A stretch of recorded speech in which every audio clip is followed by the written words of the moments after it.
I started a message a couple of weeks ago on this statement of Jesus on the Great Commandment in Matthew 22, 34 to 40 that we read this morning.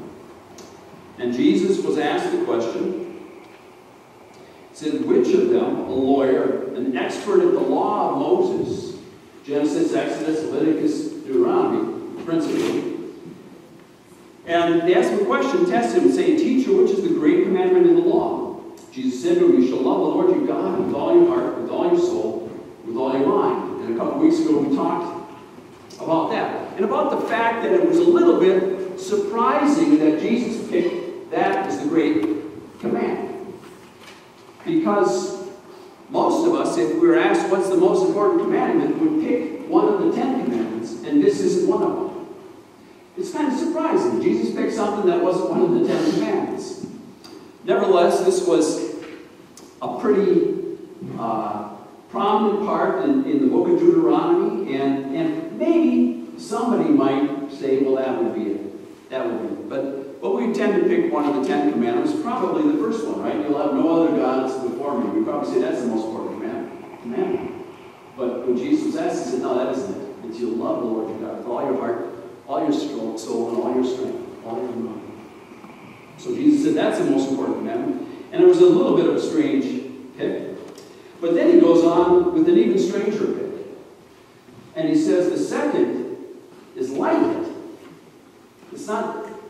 It's amazing, really, that the second commandment that he gives, the second most important commandment, or part of the first commandment, he says is like it. You shall love your neighbor as yourself.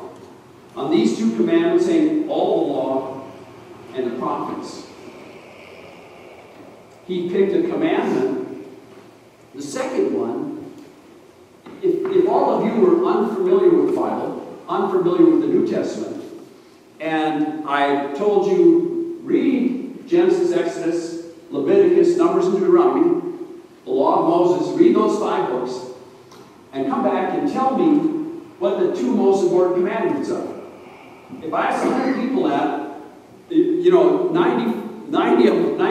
of them would be washed out right away because they pick one of the 10 commandments. They think, well, these got to be the most important. God wrote them on stone. Moses came down the mountain with them. There's a whole story, a long story about these 10 commandments and how God wrote these on 2 tablets of stone. And then when Moses broke them because the people had sinned, he went up and got a duplicate. Man, those are important commandments, written in stone. We use that as a phrase sometimes, it's written in stone. Meaning, man, that's solid. That's a solid fact. So 90 of those 100 people would probably say, well, it's probably you shall know the guys before me would say, you lose, you're out. You didn't pick the most important commandment. Maybe, maybe 6 or 7 of those people would pick what Jesus picked. You shall love the Lord your God with all your heart and all soul and mind. Because in Deuteronomy, that follows right after the 10 commandments. And there's a little story about it. We talked about it last week. So there's a little bit there. A few people say might pick that. But I bet you nobody would pick what Jesus picked for the second one. It doesn't even come from Deuteronomy. It comes from Leviticus. And we read in Leviticus 19 this long list of how to treat people. And, just a little taste of it in starting with verse 13 in Leviticus 19 says, You shall not cheat your neighbor, nor rob him. The wages of him who is hired shall not remain with you all night until morning. If you owe somebody money, pay it back. You shall not curse the deaf, nor put a stumbling block before the blind. If there's people that have something that they're unable, they have weaknesses, disabilities, something wrong with them, man, you should be looking out for them. He says, but you shall fear your God, I am the Lord. It says, you shall do no injustice in judgment. When you're picking sides, it says, you shall not be partial to the poor, nor honor the person of the mighty. If you're sitting around and you think that the movie stars or the rich people or the political people are better, no, that's not right. He says, no, you don't pick sides that way. You don't pick sides that way. You should be fair. In fact, he says, in righteousness you shall judge your neighbor. You shall not go about as a talebearer among your people. Don't walk around gossiping all the time. Don't go around telling people that you hardly even know. People gossip about people that they read about in the newspaper, or they read about them in a magazine, and they're going to sit and gossip about them. They've never met them in their whole life.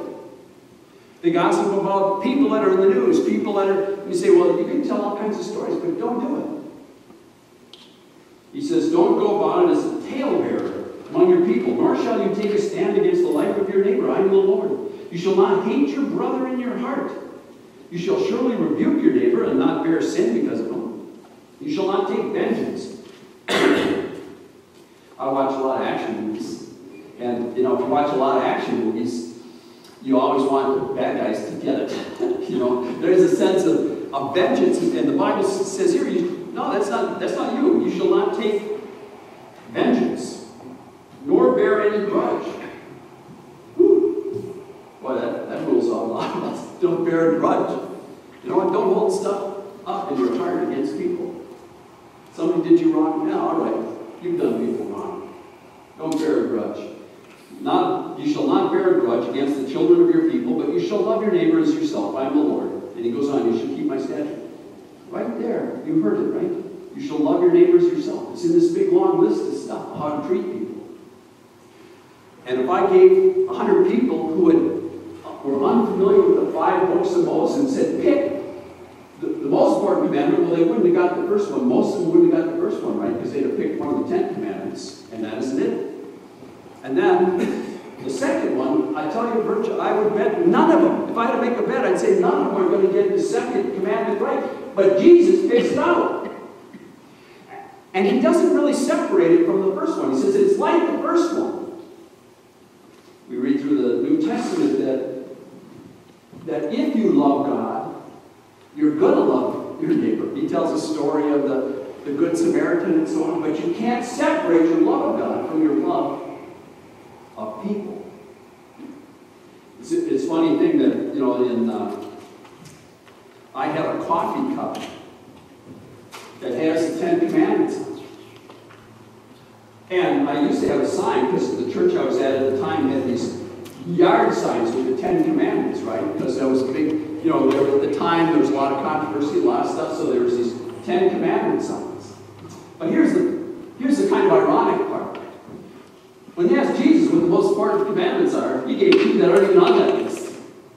Love the Lord your God with all your heart, all your soul, and mind. Where did you see a coffee cup with that on it?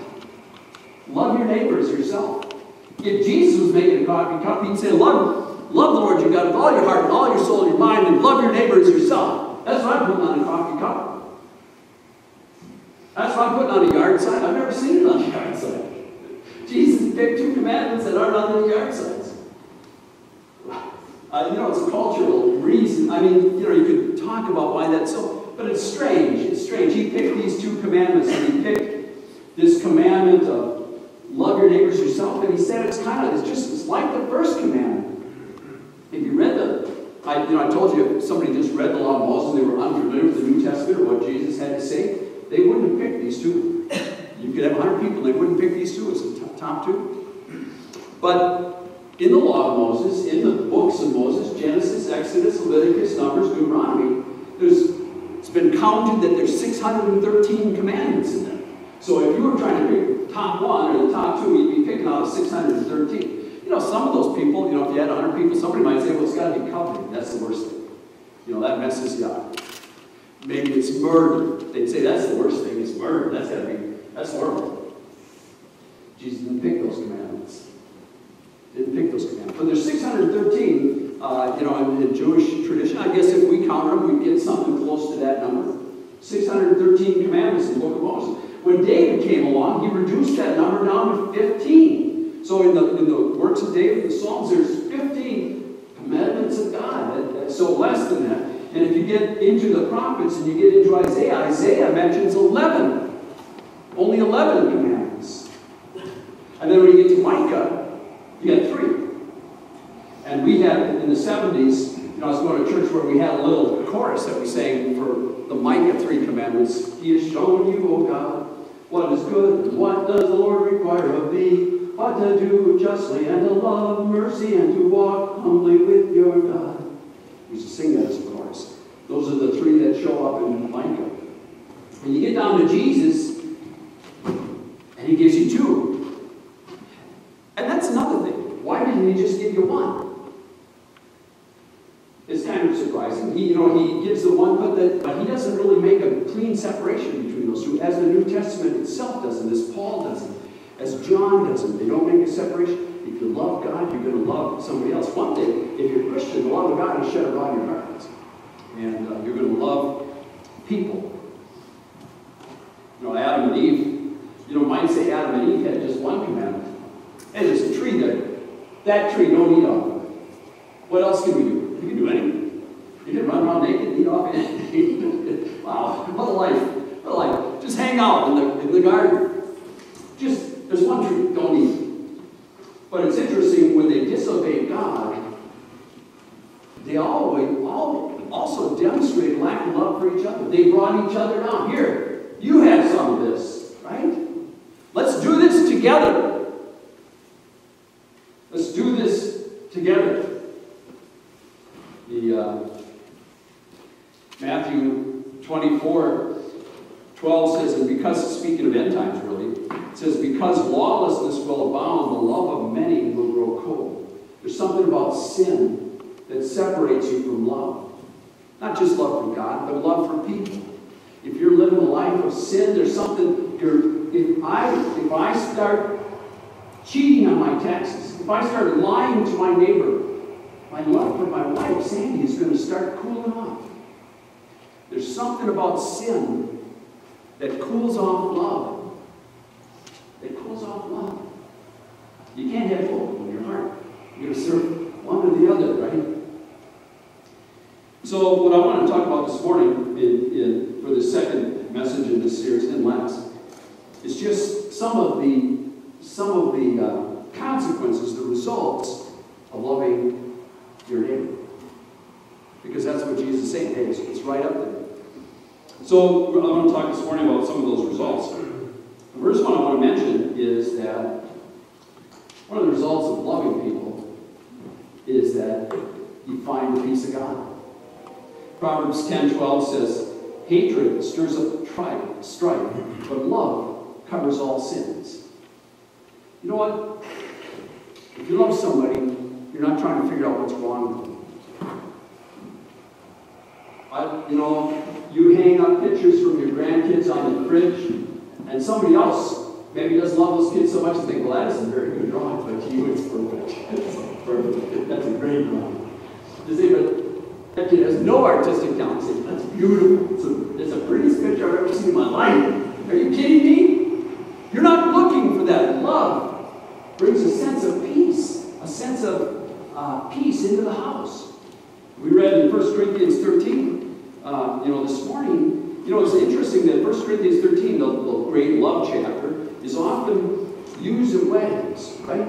And it's certainly the case, in a marriage, this is the kind of love you should have for your spouse. But when in 1 Corinthians, it's not given in that context. What is the context? The context is Paul has just written about the gifts of the Spirit. The Holy Spirit is given gifts for the sake of ministry to other people. How do you treat other people? He finishes the previous chapter, right? Chapter 12, as he's finishing up, he says, are all apostles, are all prophets, are all teachers, are all workers of miracles? Do all have gifts of healings? Do all speak with tongues? Do all interpret? But then he goes on, he says, I'm going to show you a better way. Paul is in agreement with Jesus. Love is more important. And he goes on, so this is in the context of not just how we treat our spouse, but how we treat people. This is a ministry of God that we all have for each other. And he goes on and he says, if I speak with the tongues of men and angels and have not love, I'm a sounding brass or a clanging cymbal. If I would give the prophecy and understand all mysteries, I'm so smart. And have all knowledge. And though I have all faith, so that I can remove mountains, but have not love, I'm nothing. A lot of people read that verse, if you had faith like a mustard seed, you could tell that mountain to go from here to there. And if we saw somebody doing that, we'd say, ooh. But that person doesn't have love. He's nothing. He means nothing to me. What, he can move mountains? I don't care. I don't care. He doesn't love his neighbor. He doesn't love God. And he goes on, love suffers long and is kind. It does not envy, doesn't doesn't parade itself, is not puffed up, doesn't behave rudely, doesn't seek its own, is not provoked, thinks no evil, is not trying to find out stuff wrong, does not rejoice in iniquity, but rejoices in the truth, bears all things, you put up with it, believes all things, hopes all things. The people you love, you have hopes for. Right? The people in your family that you love, your children, we have a baptism here today. Why do people bring their child to a baptism? Because they have hopes for that child. Because they love that child. They say, I got hopes and dreams. And if you have a child or if you have somebody you love, you're not competitive with them. You just assume they do better than you. Parents are happy. If somebody does better than you and gets a promotion over you at work, you might think, well, I wish I'd have got that promotion. But I guarantee you, if your child gets promoted and is making more money and doing better in life, you're just proud. Why? Because you love them. Your hopes are tied up in the people you love. Hopes all things, believes all things, endures all things. This is the way we treat people. So the first thing is that you get this sense of peace. In fact, in Proverbs 15:17 it says, better is a dinner of herbs where love is than a fattened calf with hatred. I'd rather have a little salad with Sandy than sit in a fancy restaurant with people that are bearing grudges and telling me how everything's wrong and don't like people. And they said, I'm going to treat you to the best meal on earth. It ain't the best meal on earth to be. I'd rather have less than have love. I'd rather be where love is. That's why I like coming over to your house, over to Len and Pat's, because I know they love me and I love them, and they love people, and I love being over there. So the first thing is that love brings a sense of peace. The second thing, if you love your neighbor as yourself, it actually operates, it allows faith to operate in your life. Galatians 5:6 says, for in Christ Jesus, speaking of the law, now, Old Testament law of Moses, speaking of circumcision, part of the law, for in Christ Jesus, neither circumcision nor uncircumcision avails anything, but faith working through love. He says, you know what? You got all these little things, you got to do stuff exactly right. And Cassandra here, who's going to participate in this baptism this morning, we were talking about this. And as ministers, we know we haven't got everything right. But it's faith which works through love. A lot of people are trying to apply faith and they don't love anybody. They don't have a love there. And they're back to being a clanging cymbal. I don't care how much faith you think you have. The grounds for operating faith is love.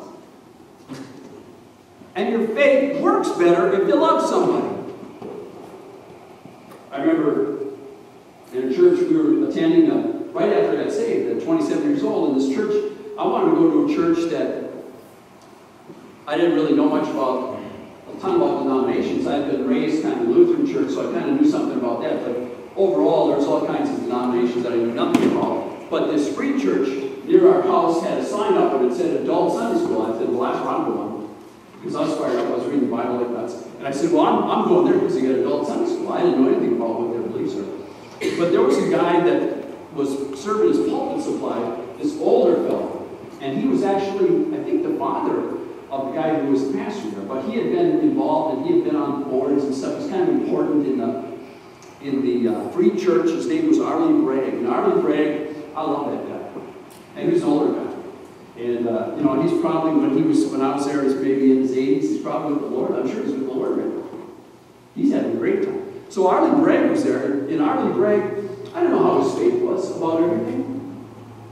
But he tells a story about his wife, because his wife had cancer, and they took her. And this is in the free church. This isn't down at Rhema where you have a healing room and everybody in sight believes in healing. This is a different deal, right? This is more like the Presbyterian church or the Lutheran church or Baptist church, well, you think God can heal, but I don't know. But Arlie Bragg loved his wife. And they opened her up to operate on her, and when they opened her up, they just closed her up again. They said, yeah, she's got just months, maybe 3 months at tops. We can't do anything. The cancer's spread all over. And Arlie Bragg, that man of God, he prayed, he loved his wife, and he got down on his knees, and he would groan and pray. I mean, I love listening to him just pray. Hallelujah. There's people I just want to hear pray. I'm blessed hearing him pray. That's the way Arlie was. He was that way from the pulpit, man, what a guy. And so he went down, he prayed for his wife, and out of this love for his wife, and his wife went on to live like another 20 years and died of old age. Never had another issue with cancer. Faith works through love. James says the effectual fervent prayer of a righteous man avails much. But it's got to be a fervent prayer. You're fervent about people who you love. People walking around trying to exercise faith, trying to show off their faith, and they've got no love for anybody. I'll tell you something. I would rather have Len, who loves me, if I had cancer, I'd rather have him pray for me, even if I drop dead, than have some guy walking around thinking he's so great with faith that doesn't love me and keep me healthy. My health isn't so important as love. You see that? So faith works through love. My mom was kind of that way. Because my mom, had prayed for us kids, and she grew up, of course, Lutheran, and kind of they were sweet. I was baptized originally in the Swedish English Lutheran church, something like that. And it was one that they had an English service in, even though it was. But anyway, so I don't know where her faith was. But she loved her kids, and I think my life has reflected that. Where I've come along in the Word, it's partly her prayers, but her prayers for me were effective because she loved me.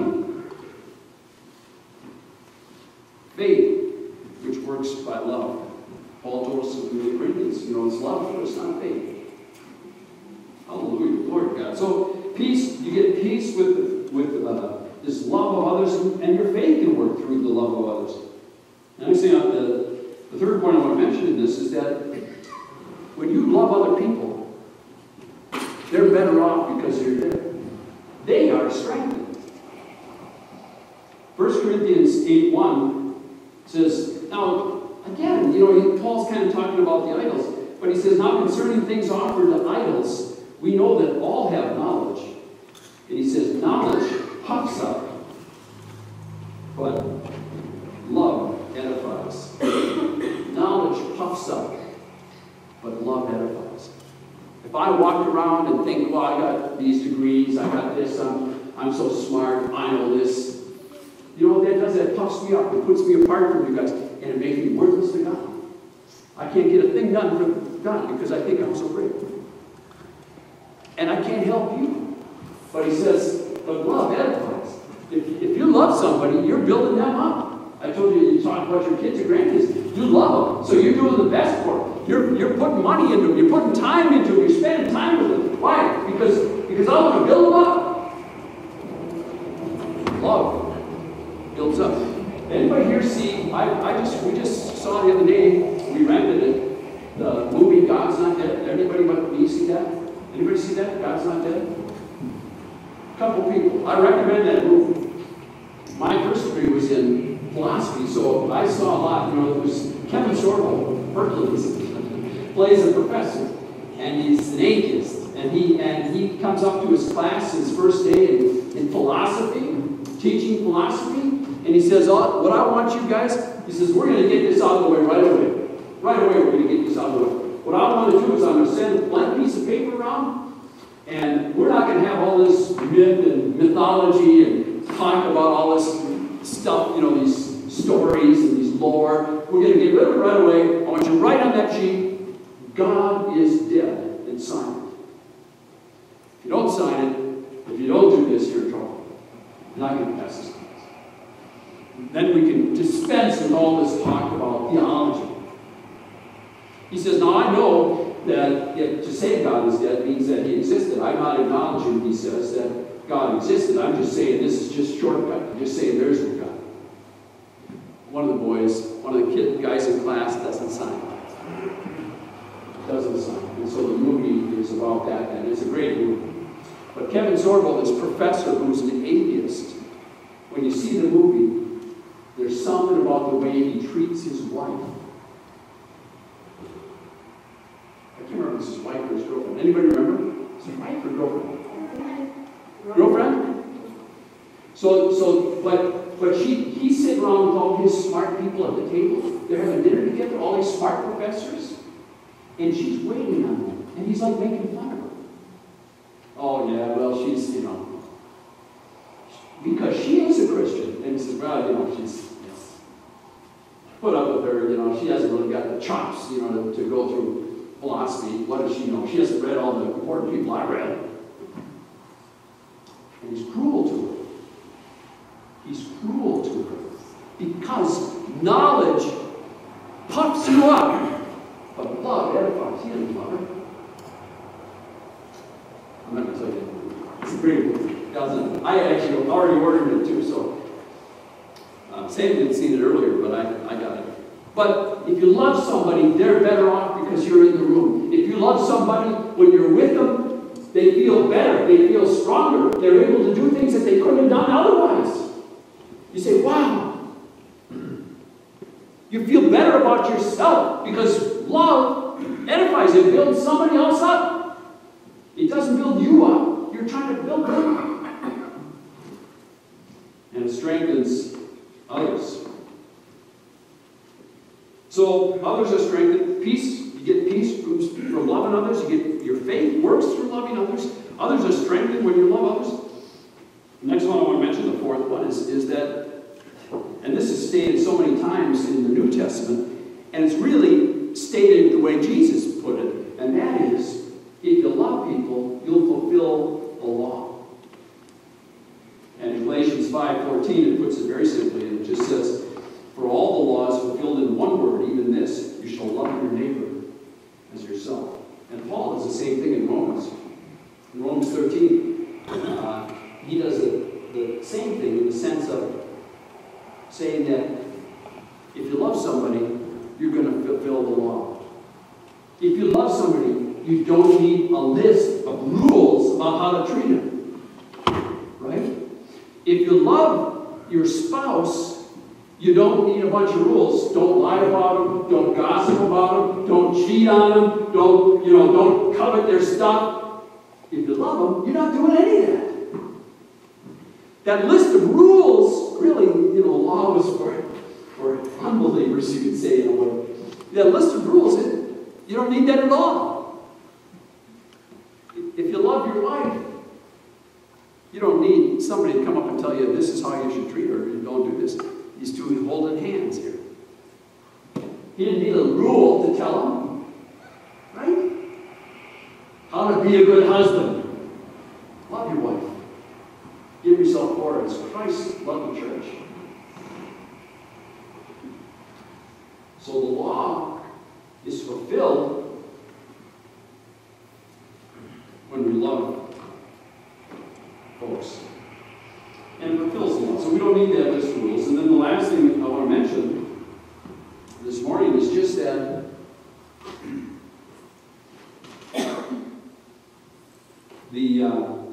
when you love your neighbor as yourself, you're serving Jesus. A lot of people say, well, I'd like to know what I can do for the Lord. I'd like to do something for the Lord. I'd like to have a ministry. I'd like to do something for Jesus. I'd like to do something for Jesus. And in a sense, this isn't it. In a sense, doing something for Jesus is serving my neighbors. He tells the story again of the Good Samaritan song, but in Matthew 25:34, he's speaking about the king, the Lord coming back. He says, the king will say to those on his right hand, come, you blessed of my Father. Inherit the kingdom prepared for you from the foundation of the world. He comes to the people that are saved, and he says, come on, this is great. I've made a city for you. You can read about this in the Bible. And I've got a city not made with hands. Jesus said, I go to prepare a place for you. I've got a great future for you. Come to this kingdom, and it was prepared for you before the foundation of the world. Woo! So how did they get in? Jesus goes on to speak, and he says, for I was hungry, and you gave me food. I was thirsty, and you gave me drink. I was a stranger, and you took me in. I was naked, and you clothed me. I was sick, and you visited me. I was in prison, and you came to me. Then the righteous will answer, saying, Lord, when did we see you hungry and feed you, or thirsty and give you drink? When did we see you a stranger, take you in, or naked and clothe you? And when did we see you sick and in prison and come to you? They think, well, this never happened. The king will answer and say to them, surely I say to you, inasmuch as you did it to one of the least of these, my brethren, you did it to me. Then he will say to those on the left hand, depart from me, you cursed, into everlasting fire, prepared for the devil and his angels. It wasn't made for you. It was made for Satan, but you're going there. For I was hungry, and you gave me no food. I was thirsty, and you gave me no drink. I was a stranger, you didn't take me in. Naked, you didn't clothe me. Sick and in prison, you didn't visit me. Then they will also answer and say, Lord, when did we see you hungry and thirsty, and stranger, and naked, and sick, and in prison? We didn't minister to you. Then he will answer them, surely I say to you, inasmuch as you did not do it to the one of the least of these, you didn't do it to me. When you pass by your neighbor, the people that walk down the other side of the street, they're not walking away from the guy beating in the street, they're walking away from Jesus. They're walking away from Jesus. Mother Teresa, I remember a story, and I can't remember who was telling, but she was a great woman of God in ministry in Calcutta and places, and here she was with the people who were nasty and stinky and sick, that nobody else wanted to have anything to do with you. I'm not one in that place. She's ministering. And somebody said to her, it's terrific the way you're ministering for Jesus. She said, I'm not ministering for Jesus. I'm ministering to Jesus. When you do it to one of the least of these, Jesus said, you're doing it to me. You can't serve, you're not going to see Jesus come in, you're not going to give him $5 out of your wallet, but you can give $5 to somebody else who needs it. You think you want to serve Jesus, but you do that by serving people.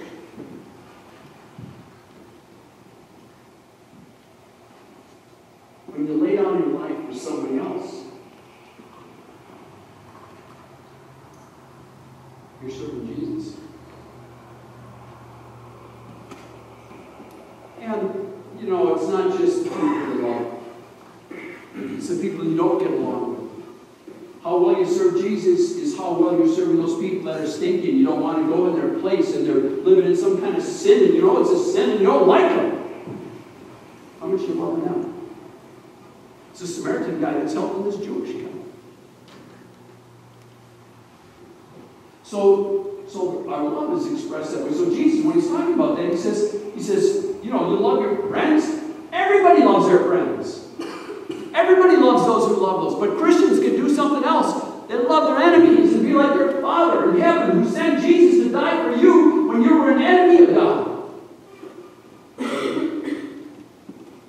Actually, in Moses, where he's talking about loving your neighbor, he says, do this because he says, love the stranger, the person you don't know. Why? He says, because you were strangers. You got to remember, where you came from. You can't be like the Pharisee up in the front of the temple like this and say, oh, I thank God I'm not like those people back there. You are like those people back there. You're like that person laying down on that bed. In the Revelation, he's talking about the Laodiceans. He says, you don't know that you think you're rich and wealthy, you've got everything, but you don't. You're poor, blind, naked. So God calls us to love our neighbor. And he says, and he doesn't make a separation there. He says, if you love me. In fact, in John said, if you can't love the people that you see that are like you, what makes you think you can love God?